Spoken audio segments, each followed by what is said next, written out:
Hi everyone, and thank you so much for tuning into this channel. If you are not new here, then you will know that I very rarely open my videos like this. So I just wanted to quickly draw your attention to the link in the description below. On March 29th, we are opening the doors to something very special that we only offer once a year for 5 days. So we've got our early bird wait list available and ready for you to put your name on. Again, I don't want to take up too much time. I know you want to watch Will tie this beautiful Lady Caroline. So please go ahead and look below, see what we are about to unroll and would like to share with you. And go ahead, add your name to the wait list and you will hear from me soon. In the meantime, please feel free to subscribe to this channel and also enjoy this fly by Will Bush. Will does a weekly series for our members at Anchored Outdoors where he ties various classic spay and D flies, and I thought I would share one of my personal favorites with you, the Lady Caroline. So enjoy.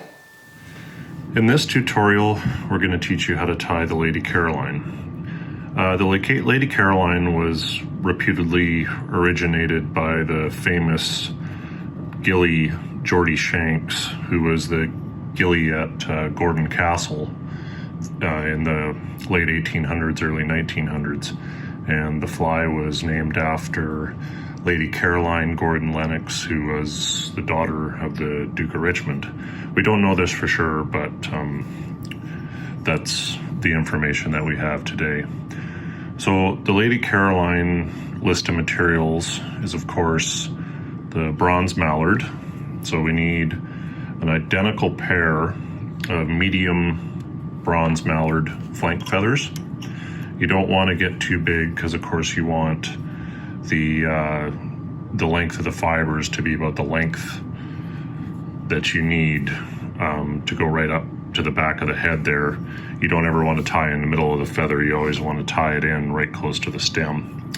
And then you're either going to need, for the hackle, a blue-eared pheasant hackle or a gray heron feather, which was what was traditionally used.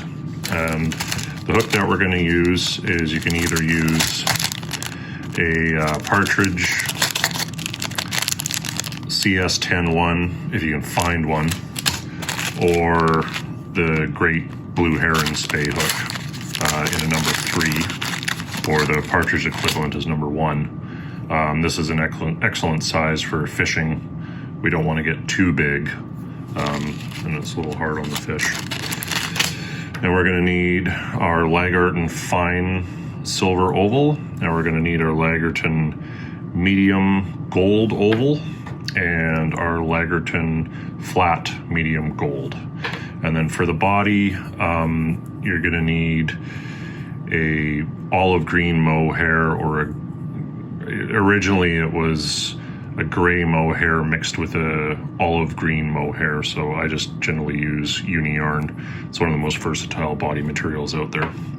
And then, of course, for the tail, you're going to need one feather from up close to the head, which is like one of these short spiky feathers here.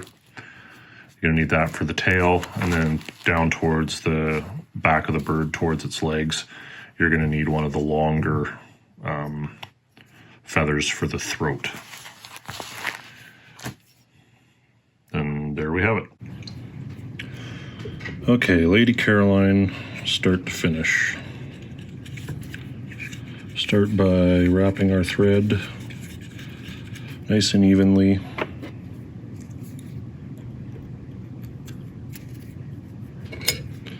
Back to our hook point.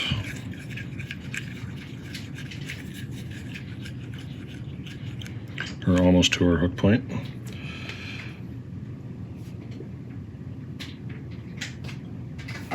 And we're going to take our medium flat silver tinsel, and we're going to put a very sharp edge on it just to make our lives easier, just like that, so that we can have a nice small starting point.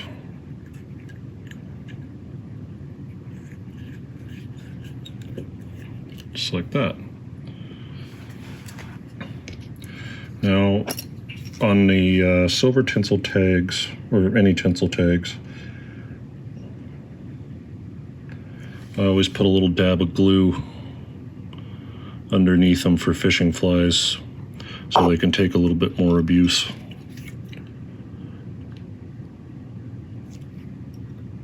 And then we'll just run some glue on the thread. That makes your flies a little bit more durable.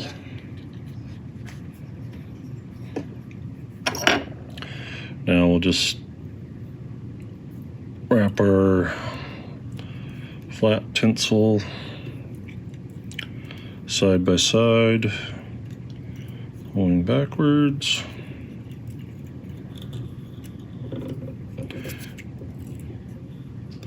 And we'll cross over at the back.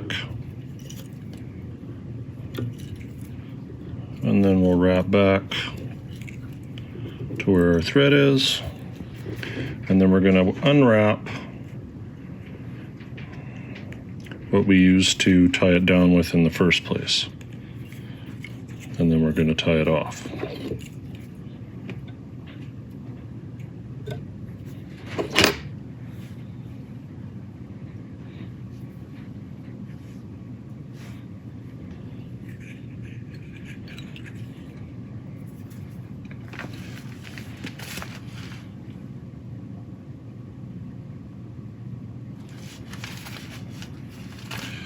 Now we're going to take our golden pheasant here, and we're going to select a red breast feather from somewhat close to the head. And make sure it's got a point on it. So like this. And then we're just going to strip off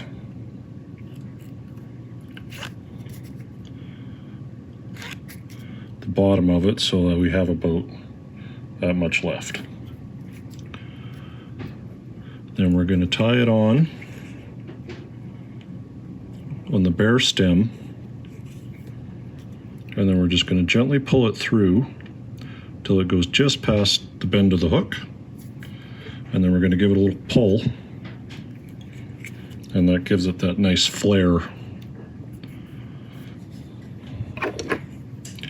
And I'm going to trim this off right about in line with our return eye right here. And then I'm just going to tack this down and just fold it into that return eye so that we have a nice consistent body.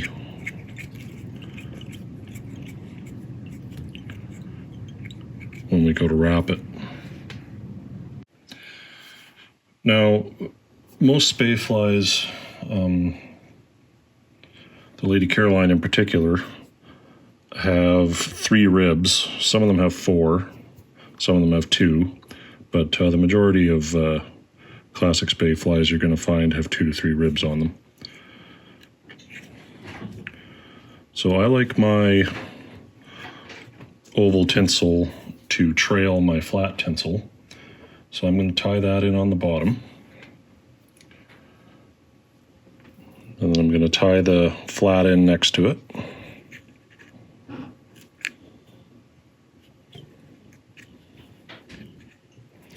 Just like that. Just making sure that because I tie towards myself, my flat's going to come this way and my oval's going to come this way. So my hackle's going to follow it on this fly. So I'm just going to tie that down just to kind of keep it under control.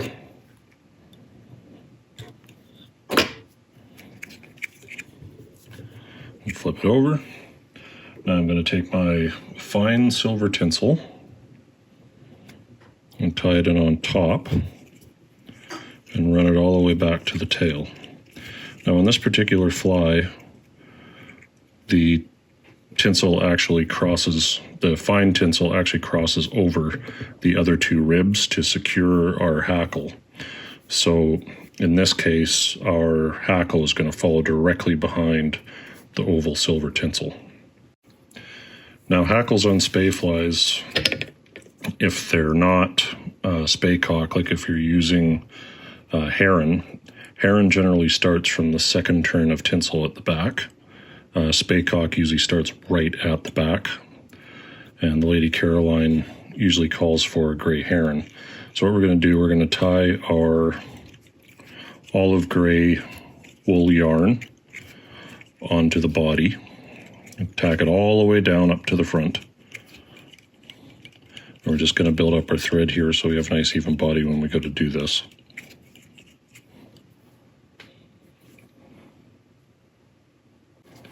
And then we're going to find our heron feather. Now I don't like my fibers to go too far past the bend of the hook when I tie them in. So our second turn of tinsel is going to be somewhere around right here, so I'm just going to measure that. It looks like that one will be suitable. So what we're going to do is we're going to go up by the tip and we're going to split it. And we're just going to push everything back so that we have our tie-in point.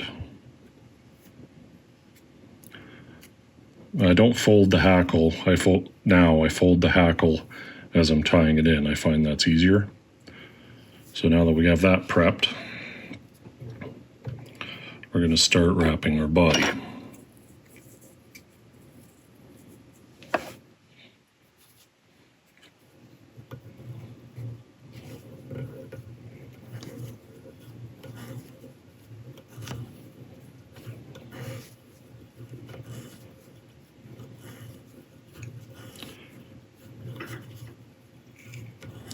Now when we get about 10 to 15 wraps on, depending on the length of the hook shank, we're going to take our heron feather and we're going to place it underneath our body material, and we're going to tie the rest of our heron in with our body material. And that way it's a lot quicker, and it also keeps the heron out of your way if you were to tie it in with your thread.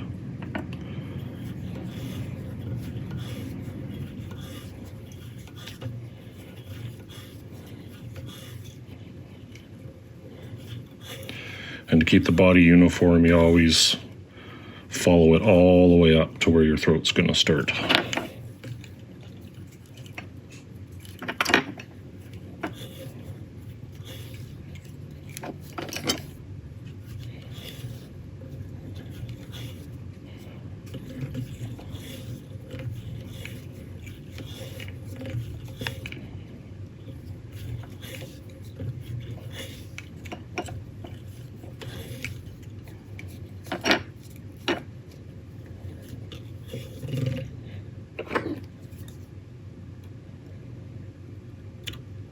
Now we'll just give this a trim, just so we can kind of see where we're going.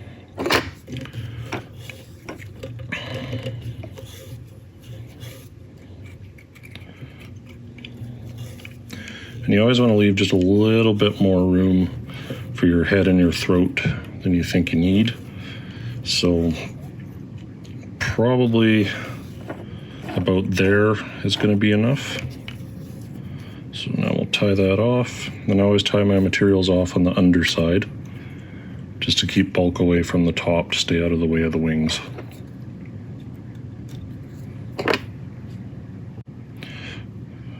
Now the first part of this process, we're going to take our flat gold tinsel,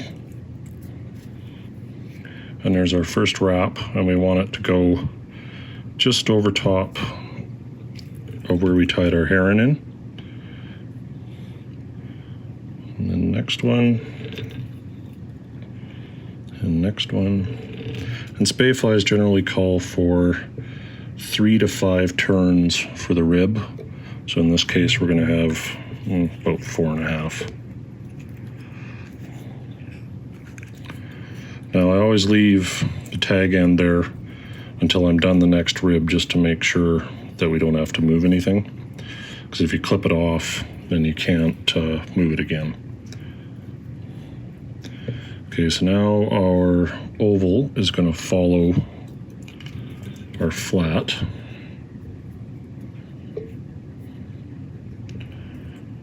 I'll just use our rotary vise here to make sure that we're following it the whole way.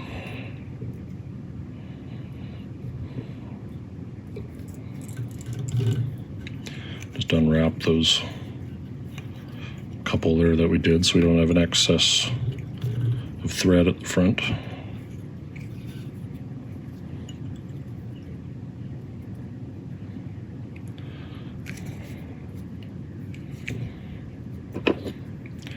And then we can clip these two off.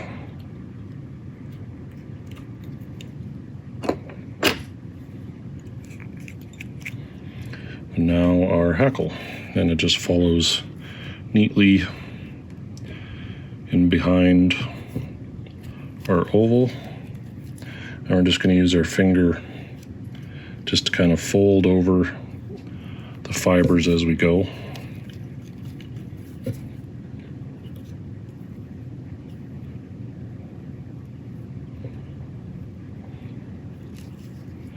Then when we get to where the front is, we just do half of a wrap.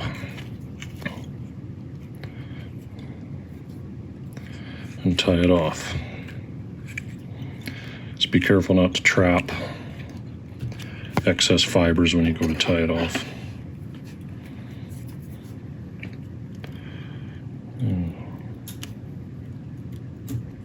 Clip it off. We have a couple broken ones here, and we'll just get those out of there.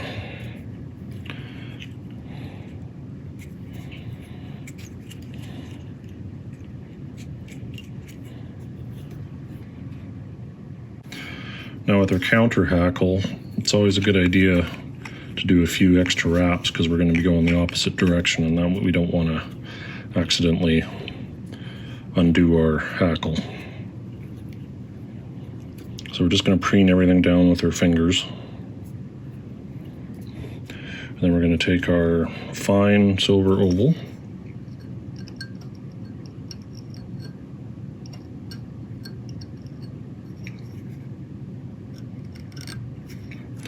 And we're just going to cross over. Same spacing as going the other direction. Just being careful that we don't trap too many hackle fibers in positions that we don't want them in.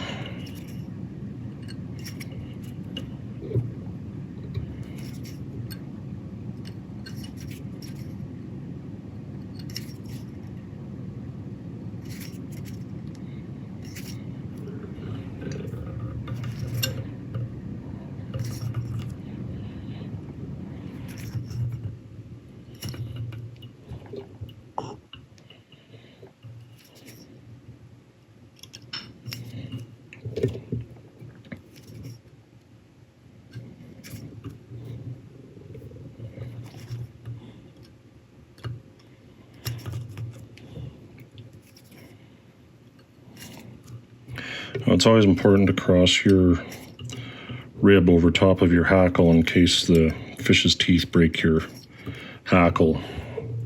Because if you've trapped the hackle going all the way along the body, then it keeps your fly usable much longer. So when we get to the front, just going to tie this off.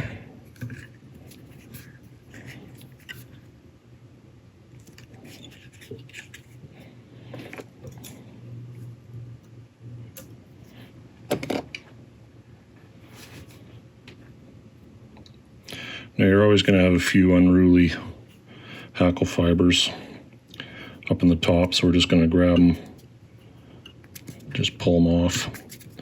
They come off quite easily.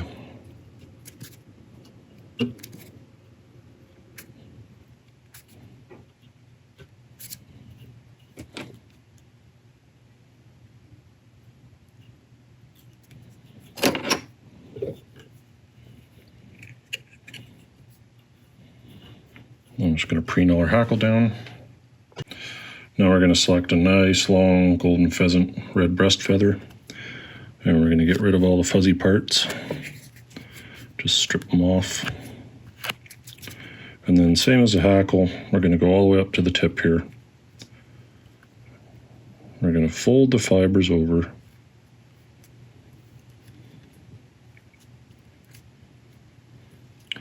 So it looks like this.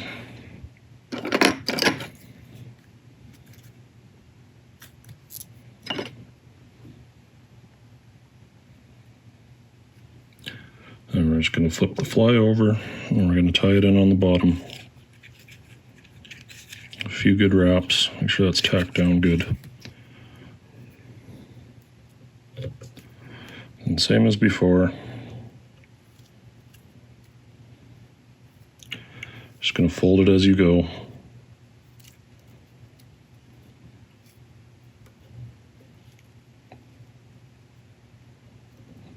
Making sure that you don't pile it up on top of itself. Make sure they're side by side, wrapping forward towards the eye.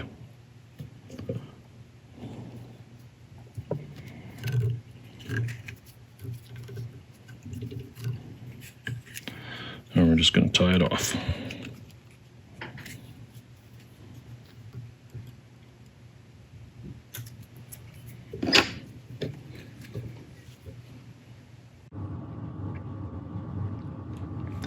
All right, how to prep mallard wings to mount on a spay fly. So first what we're going to do is we're going to get rid of the back side of the feather, which is the shorter fibers.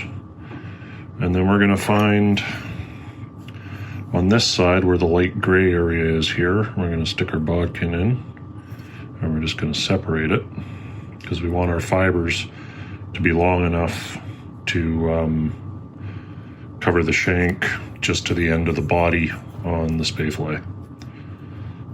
So we strip off everything we don't need. Then we're going to go to our other feather and we're going to do the same thing. Once again, we're going to find that little gray area there. Strip off up to that. Make sure our fibers are long enough. And in this case, we're measuring this for a size 1 partridge. So we're just going to take the feather and we're going to split it. And you always want to use the inside edge of the curve. So we're just going to stick that on here from about where the head is going to be. And we're just going to measure it. So looks like it'll fit just fine. So we'll set the hook to the side. And what we're going to do is we're going to separate our feather.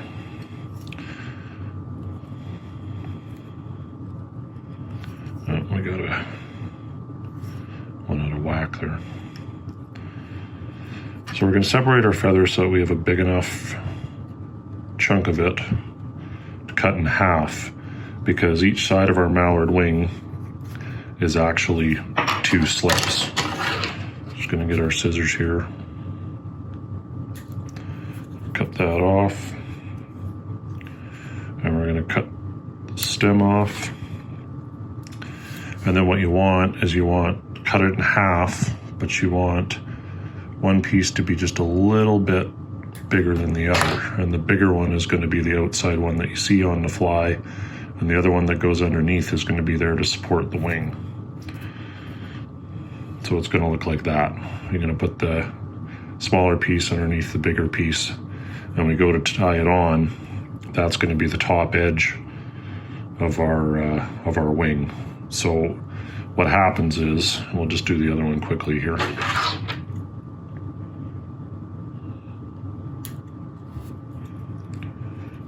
Make sure we're about the same size.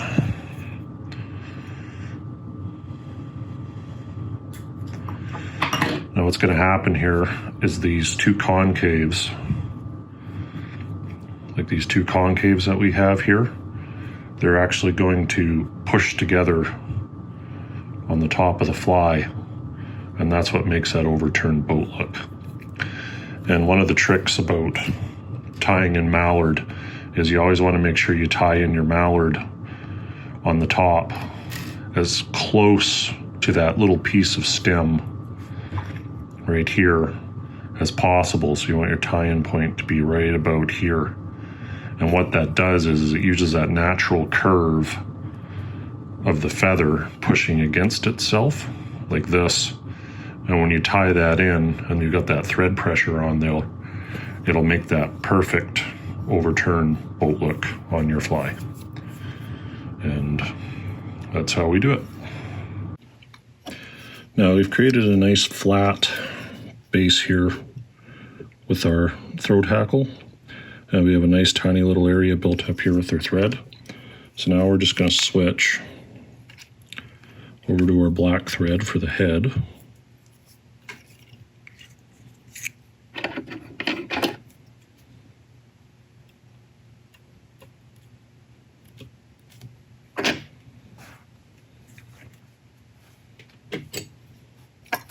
Now in the previous video I showed you how to prep your bronze mallard. So we have our bronze mallard all ready to go.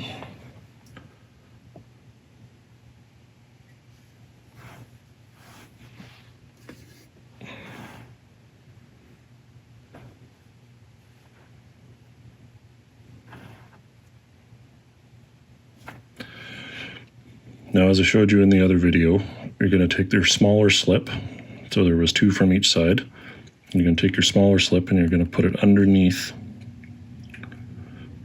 the larger one, like so. There's the other stem, and that stem.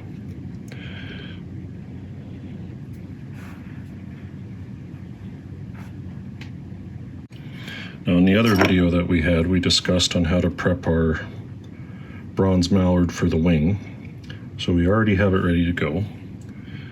So you've got the smaller section underneath the larger section. And we're just going to measure it again here. Make sure that's going to go on top just fine. And we want to tie it in as close to those little pieces of stem as we can.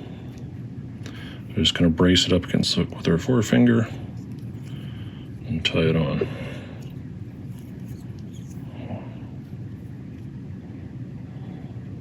And you want to try and get the one underneath as close to the inside edge as possible.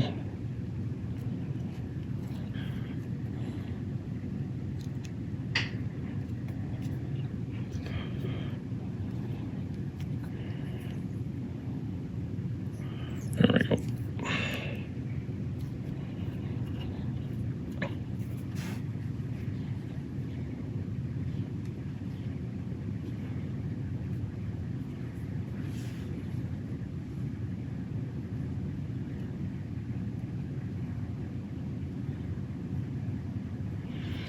Take our other one, and we're just going to push it right up against the one we just tied in, and one nice loose wrap, and then we're going to pull it tight. And there we go.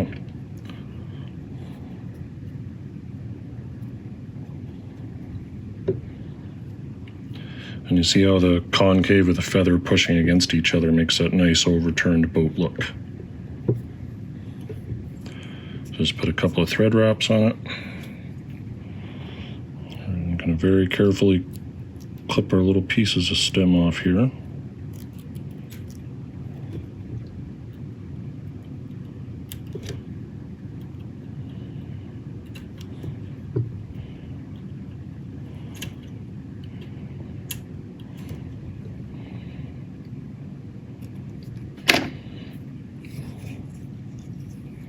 And we're just going to build up a nice trim little head.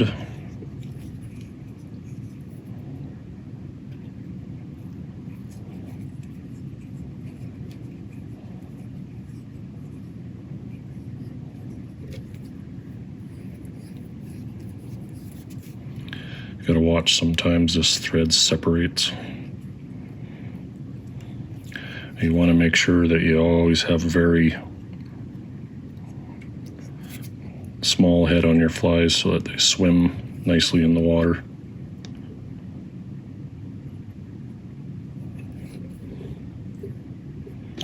And every once in a while your bronze mallard will fold on itself, so we're just going to stick our bodkin in here. Just going to grab those tiny little fibers that were out of whack and just pull them out. There we go, throw some glue on her and she's done.